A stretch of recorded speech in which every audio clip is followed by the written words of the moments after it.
jacked up priorities. Jacked up priorities.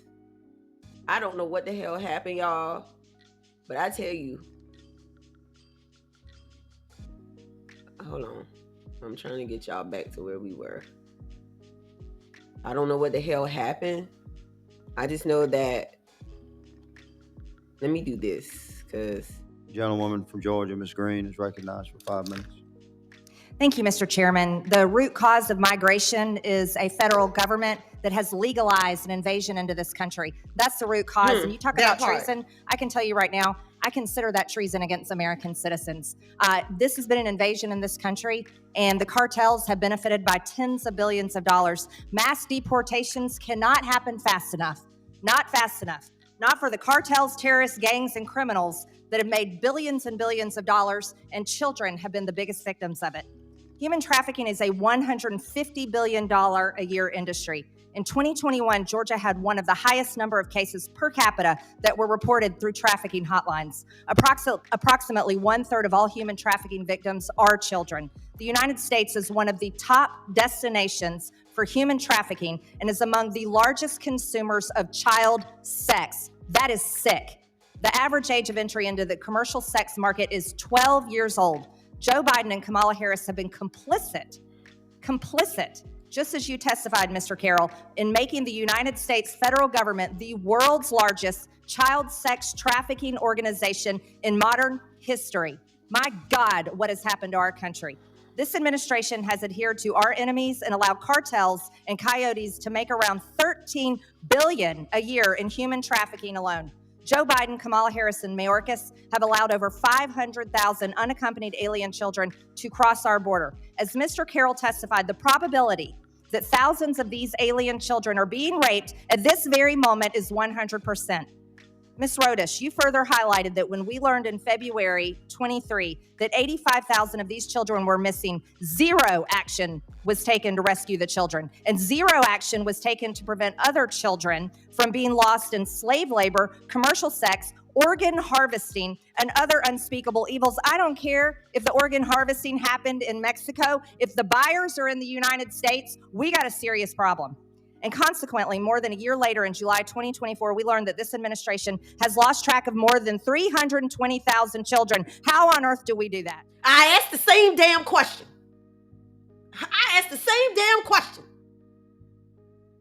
What the hell is going on? How? The failures, that's how.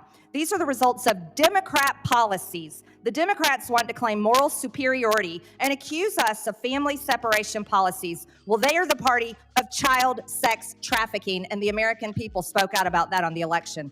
Surrendering control of our border to the cartels, expediting vetting processes, and refusing to share data with law enforcement so they can dismantle the trafficking infrastructure are the policies of Democrats. More than 100 children being released to the same address in Austin, Texas is a policy of the Democrats. Mr. Carroll, in your documentary, What is Treason?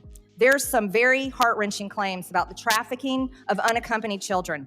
Several of the most disturbing claims we heard are religious organizations and NGOs are operating as co-conspirators. They are. Did you hear me not too long ago say that church members are involved? Look at the Catholic charities. Many of them foster kids. Many of them. How many religious people have gotten in trouble behind child sex abuse? How many? How many young boys have come forward, whether they're young or older now, to tell you they were victimized by a member of the church?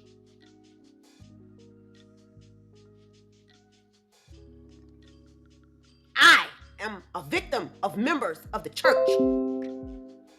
Religious affiliations are involved.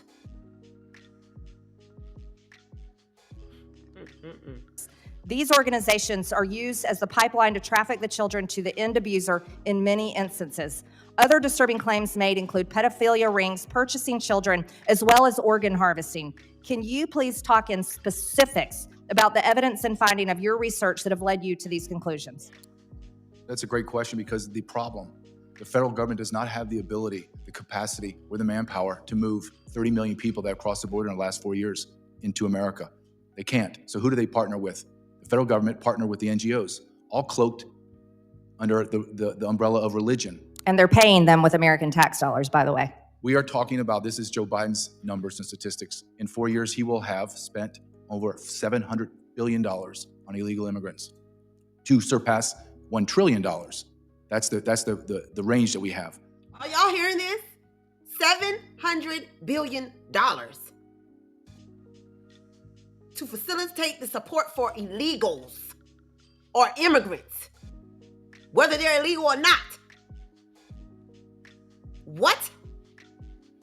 I don't understand how you can't be, I don't understand how you would not be enraged right now at these numbers.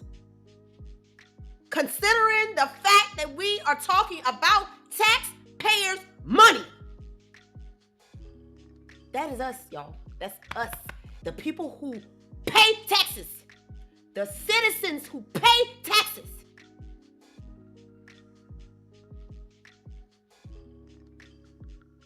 They're using it to support everybody but us.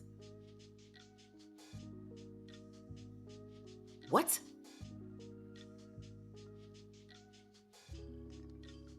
Is anybody understanding what I'm saying? Like what they're saying?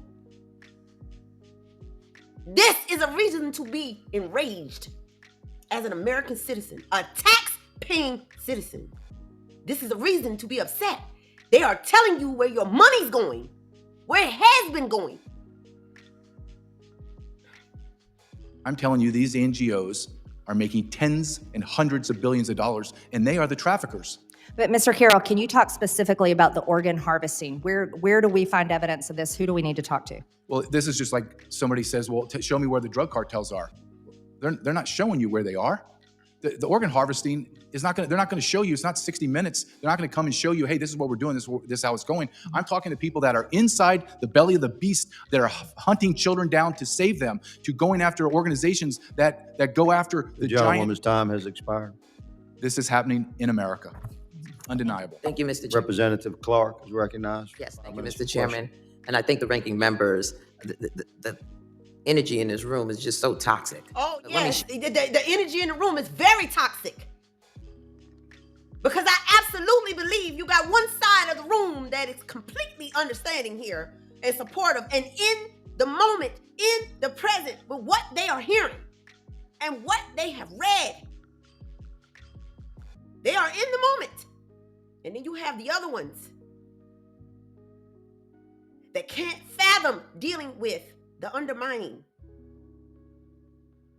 the oblivious overview of their administration.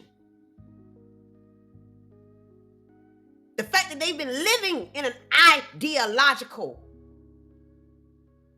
world.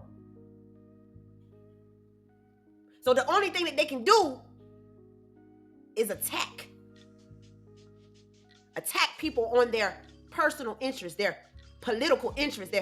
That's all they know how to do. And this is not about the people. This is about the children. This is about the trafficking of human beings. And all you have to do, all you have is to throw bullshit, petty shit over at the other side, just simply to attack their administration, not to tackle what the administrations did collectively so that it could be redone or overturned, changed. You need to be focused on making the change that needs to happen, not attacking this side for what they did or didn't do. The fact is, all of you have been lost in the sauce all this time, or have had direct knowledge of what was going on and showed no support, no care.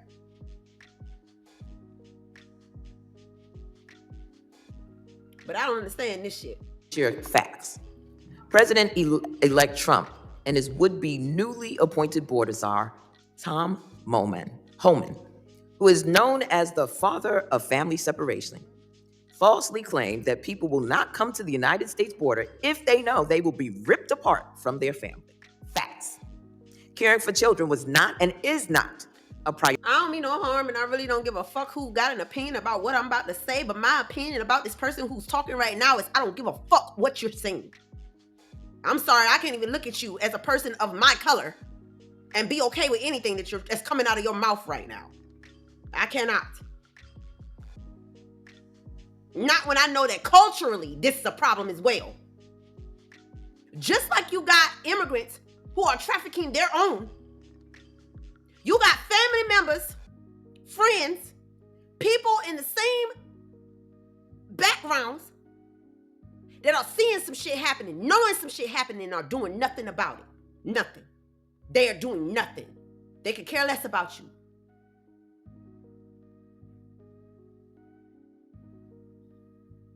I can't even take this person seriously. They're making my stomach hurt. All of these people.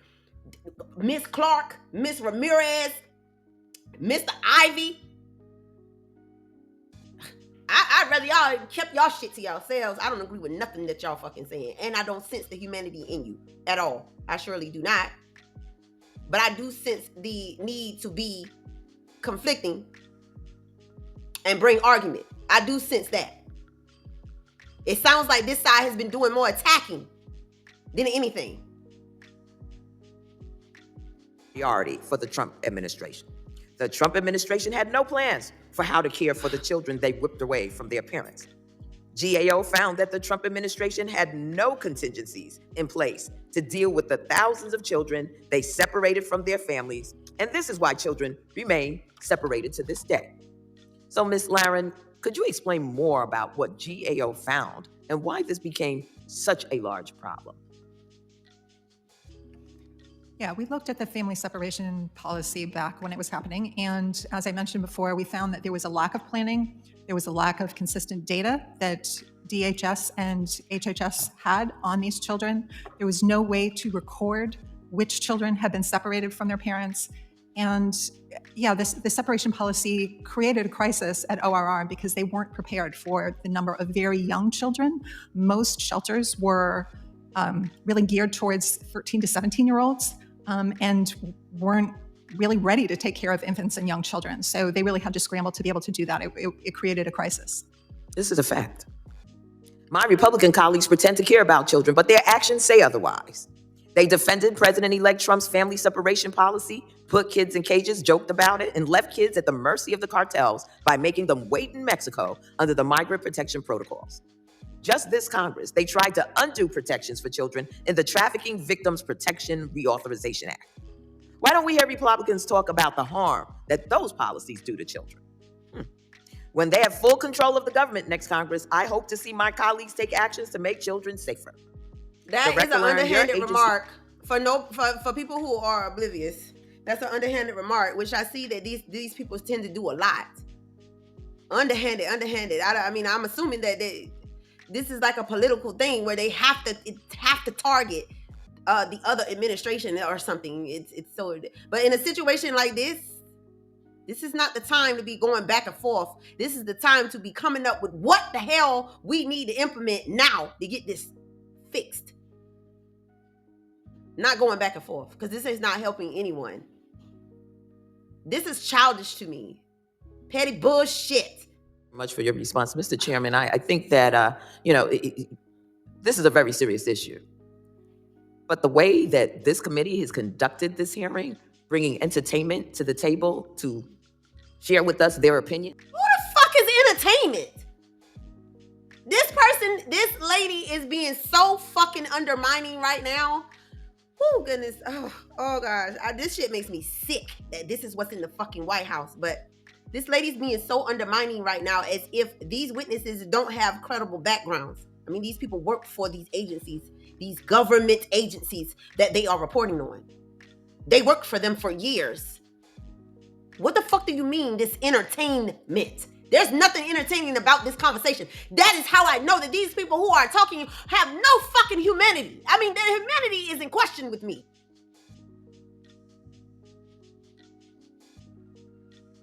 This is about the children. The countless number of victims out here. This is sad. This is fucking sad and ridiculous. Bringing entertainment. Talking about dehumanizing. I can't. And opine without facts. This committee has never done that. And I see that that's a rabbit hole we're going down. Mr. Chairman, we need to put this. Mississippi, Mr. Zell. Thank you, Mr. Chairman. It's pretty obvious today that we have a lot of differences of opinions. I've spent my entire life until coming to Congress as a police officer, a sheriff, a chief of police, and I have seen firsthand, I have held the victim's hand who has been violently raped and abused. And let me tell you something, it is the worst thing you will ever witness in your life to see a victim of rape and terrible abuse. There's nothing that can compare to it except for murder. And that victim is no longer able to speak. But I have seen firsthand just how terrible it is. It's no secret here that the border's wide open. It's no secret that everything has been going on for the last 3.5 years. And what I've heard today, Ms. Lauren, with all due respect, I've heard you answer questions several times about lack of planning on the Trump administration for whatever failures they had. So tell me what some of the successful planning that we have seen over the last 3.5 years out of this Biden administration to stop some of these hundreds of thousands of people coming across this border. What have this Biden administration done in the last 3.5 years to plan and to stop what we have seen? Yeah, I can't speak to border control issues. Okay, but what I've heard you say multiple times, a lack of planning. I hadn't seen very much planning coming out of this administration. He's exactly right. I mean, hey, produce it. If they did, produce it. Since they evidence-based, right? The left is clearly evidence-based. So, what have you done? If you're gonna bring, and this is why you don't need to do the tit for tat shit. Because if you're going to bring it to the table for one side, understand they can do the same thing to your side. And if you don't have anything to show, you might want to keep your damn mouth shut. I'm just saying, because this is ridiculous. So what I'd like to go into, what I'd like to ask Mr. Carroll and anybody else who would like to answer this, can you name some of these NGOs that have specifically taken these hundreds of millions of dollars and not used it to protect these children? Catholic Charities, Lutheran Family Services, Jewish Family Services. I spoke to a gentleman that works in DHS. He actually sends the electronic fund transfers, and I asked him, sir, tell me who do you send, who are you responsible for, and how much is the largest check you cut? He said, I'm over Jewish Family Services, and I cut a check for $600 million. And I said, is that for like 3 years? And he told me, JJ, get in the game. That's 2 or 3 months, and it's renewable. That's one NGO. And I said, well, Catholic Charities is bigger than Jewish Family Services. Yes, they get the same or more. You're talking about billions upon billions of dollars given to NGOs to further the trafficking of everyone crossing the border, to include children. Did you hear that? I just said something about the Catholic Charities. Do we really know where that money's going? Do we? Do we know what that money is being used for? Do we know?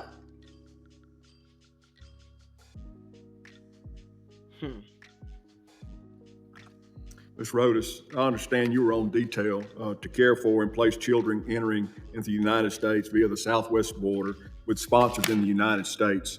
While serving on detail with HHS, I understand you sounded the alarm about how HHS handled these unaccompanied children. Thank you for your bravery. Do you believe any of these concerns were taken seriously? Congressman, no, sadly I don't. And as I was raising the alarm, along with other wonderful people who were on the site, Deb White, a fellow whistleblower, we were told you were not to be investigating the sponsors. Your job is to get the child to that sponsor.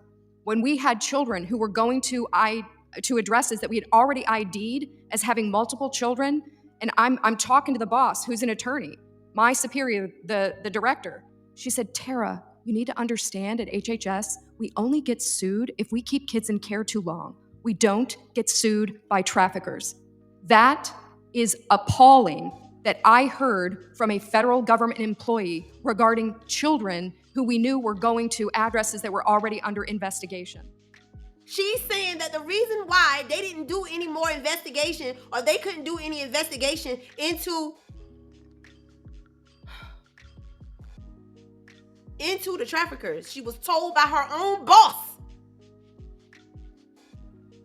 is that they do not get sued by the trafficker. Concerns were taken seriously? Congressman, no, sadly I don't. And as I was raising the alarm, along with other wonderful people who were on the site, Deb White, a fellow whistleblower, we were told you were not to be investigating the sponsors. Your job is to... They were not to be investigating the sponsors. Remember, in the beginning of this, they said that the sponsors were not being vetted, and they found out that a lot of the sponsors were traffickers.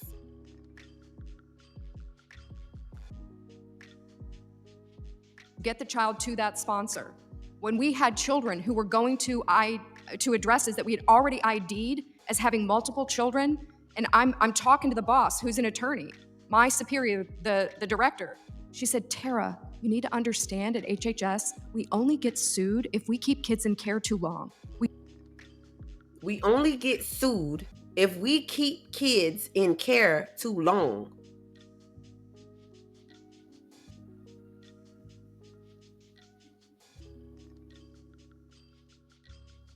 We don't get sued by traffickers. We don't get sued by traffickers.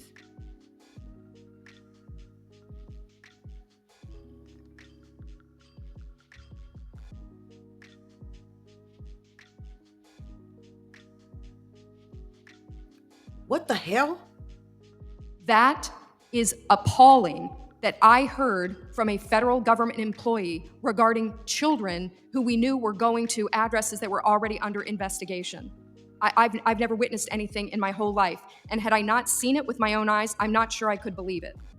And what happened as a result of you pushing the envelope?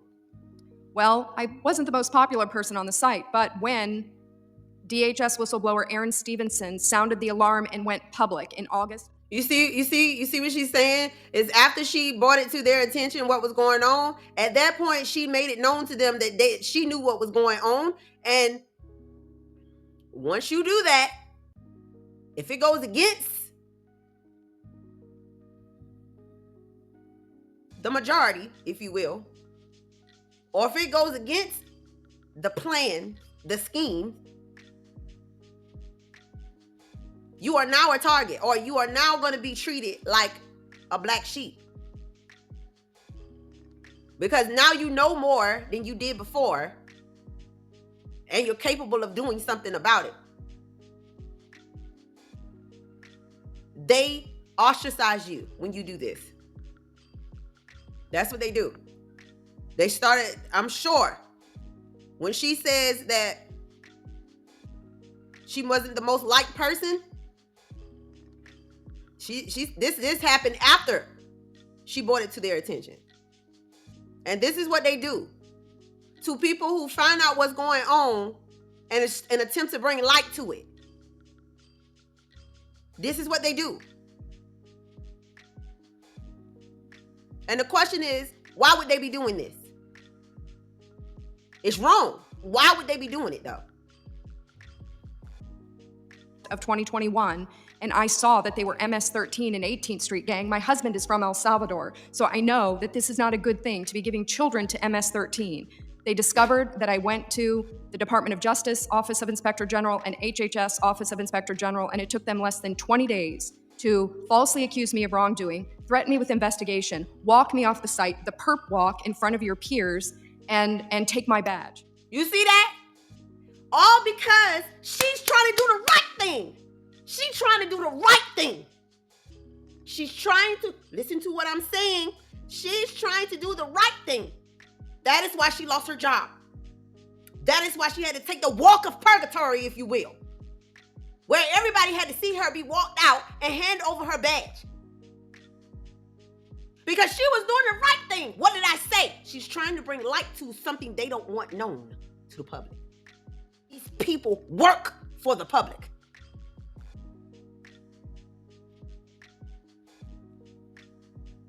What did I tell y'all about oath takers? What did I tell y'all about pledges? What did I tell y'all?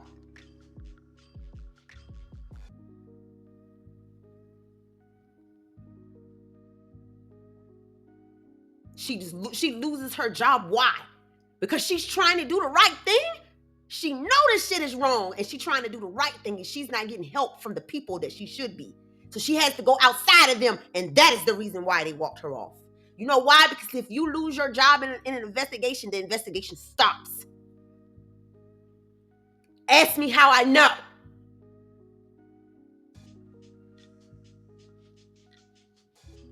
This shit makes me sick. So that's how much they appreciated that I was revealing that children were being sponsored by MS-13. Thank you, Mr. Chairman. I yield back. The gentleman yields. Gentleman from New York, Mr. Swazi, is recognized. Thank you, Mr. Chairman. I want to also wish my best wishes to Mr. Bishop. Whenever anyone asked me about him, I said he's really a very smart guy, and you've got a lot of tremendous ability. I want to thank the witnesses for being here today. I have to tell you, I'm very sad. The whole thing's very sad. I look up at the Capitol domes. I noticed that these two black women are smirking for some reason. There's nothing, absolutely nothing funny about this hearing at all. But I noticed these two black women are smirking for some reason. What? This is what you're representing. This is what's representing us in Congress. We're talking about one of the most serious matters of this fucking decade, okay? And they're laughing. What's funny? I can't. Sometimes, and I'm inspired by it every time I look at it, but I think to myself, boy, that really hides a lot of dysfunction. You come into a beautiful hearing room like this, you see the drapes and the chandeliers and this dais, and it seems, so wonderful, and there's a lot of dysfunction. And it's sad, the stories everybody's telling here today about kids being raped, people being trafficked, organs being harvested, families being separated, kids in cages, parents worried about their children, people trying to make money off of other people's misery. And all we do is I heard a lot of stuff I agree with here today, but all we're doing is pointing fingers at each other. Ms. Rodas, you talked about a whistleblower in 2015 talking about sex trafficking. It didn't start all of a sudden one day on January 20th of 2021. It's been on for decades. And we spend all of our time blaming each other and trying to point at boogeymen instead of doing our jobs in the United States Congress to try and find agreement with each other. I've got great friends on the other side of the aisle. Been talking about what can we do to find some common ground, to secure the border, to fix the broken asylum system, to treat people like human beings and address some of the thorny problems related to DACA and TPS and farm workers and healthcare workers and Afghan readjustment. And we've got a lot of common ground agreement. But people are terrified on both sides of the aisle of speaking up because they're afraid that the extremists in their party are going to cut their legs off if they dare try to work with the other side. Exactly. And the toxicity that we hear in this hearing room and in the media. And she got some nerve to be shaking her damn head as if he's not talking about her. She got some nerve to be shaking her damn head as if he's not talking about her. I'm pretty sure he's talking about her too because she's been doing it. She's been doing it too. And she's shaking her head as if she didn't just do the same exact thing that he's talking about. This is the fucking hypocrisy for me. What? Hell no. Instead of trying to actually solve the problem, thank you, where these kids are suffering every day, where families are suffering. Blame. We got to do our jobs to find common ground, to help people that are suffering. We can find clever things for us to say about you guys and for you to say about us. I got him. I showed him. Look what I got you on. I got you on one. Let's do our jobs. Let's solve the problem. So thank you to the witnesses for being here today. I know many of you have devoted your lives to try to address these problems. I appreciate it. I've only got a minute and a half left, but I'm not even sure what to ask you, really, other than what's the one thing you'd like us to do, Ms. Rodas? What's the one main thing you want us to do? Try and do it quick so I can give everybody a chance to shot to speak. For me, I'm going to stick with that we need to designate child trafficking as a terrorist activity. I think this would unlock the critical counterterrorism tools, expanded intelligence, interagency collaboration. All complicated things. These are so complicated to deal with these problems. And you cannot solve complicated problems in an environment of fear and anger and blame. Ms. Laren, do you want to say anything? Yeah, I would say the key is oversight. We have programs that are in place, and the problems occur when the implementation is not done correctly. Who do we need to do the oversight? The Congress needs to do the oversight, or do we need your Inspector General? Who should be doing a better job of oversight? Yes, all of the above. Thank you, Ms. Laren. Ms. Hopper, are you back to DNA? I would like to echo what Tara said as far as designating these organizations as terrorists. Thank you very much, Ms. Hopper. And Mr. Carell?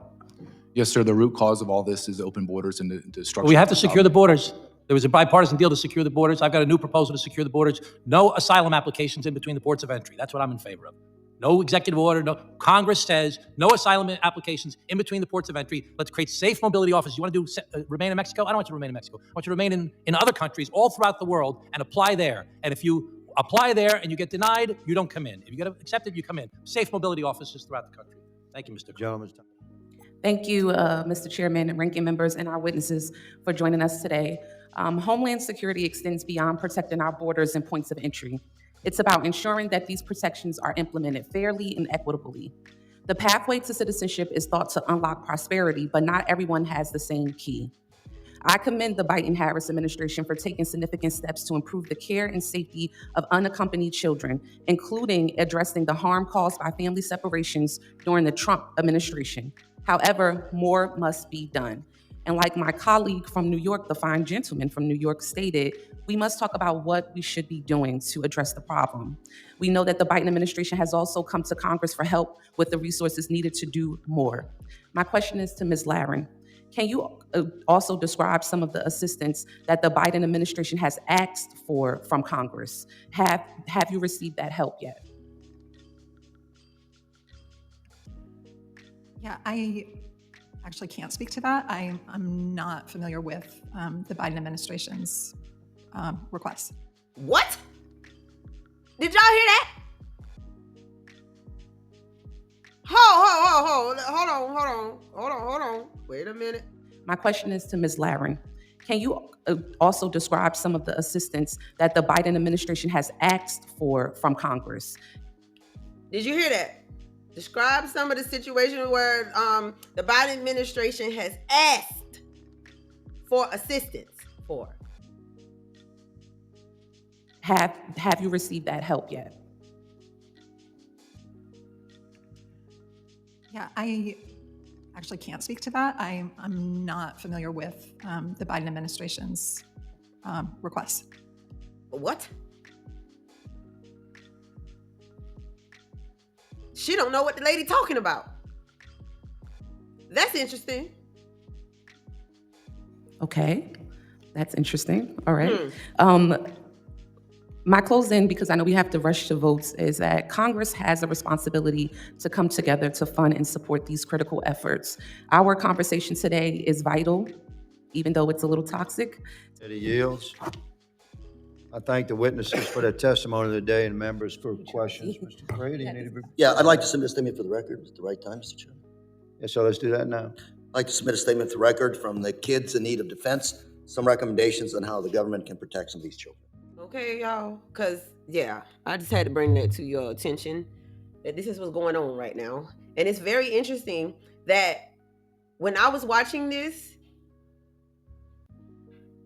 channel has 2.7 million, right? 2.7 million. This is how many are watching it today. But I first saw this yesterday evening, and it was only like 200 and something people in here.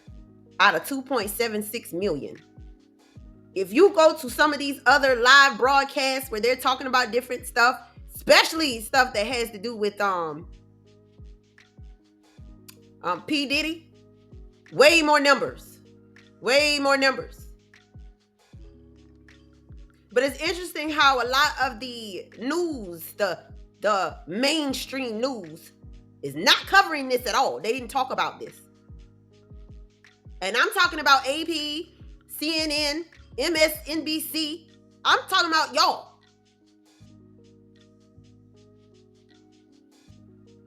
I don't see it. I don't see you talking about this at all. How interesting.